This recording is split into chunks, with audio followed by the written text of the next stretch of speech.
Hello friends,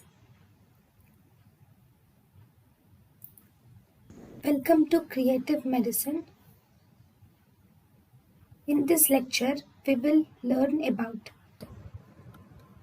Mechanism of action of digoxin in atrial fibrillation is digoxin in atrial fibrillation. Definitely it inhibits sodium potassium ATPase, but the main action is increasing the refractoriness of AV node is the main action for digoxin in atrial fibrillation and thus decreases the ventricular rate.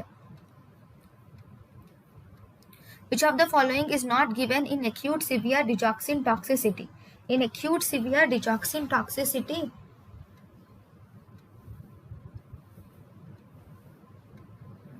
potassium is not given. Actually, if you see hypokalemia, that is hypokalemia will precipitate digoxin toxicity. It will precipitate digoxin toxicity. But if there is severe digoxin toxicity, then there will be already hyperkalemia. Because of severe digoxin toxicity, there will be already hyperkalemia.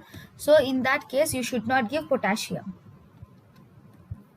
A patient with Vipin has been taking digoxin for several years but is about to receive atropine for some other indication. A common side effect of digoxin that can be blocked by atropine is the side effect of digoxin is increased PR interval on ECG. So this increased PR interval on ECG can be blocked by atropine. Actually, digoxin possesses vagomimetic effect. Because it produces vagomimetic effect, this will decrease the heart rate causing bradycardia, and it also causes decreased AV conduction.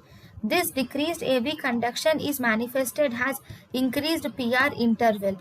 And if you see, atropine is a vagolytic drug.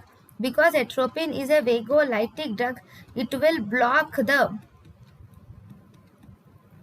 action of vagomimetic action of digoxin.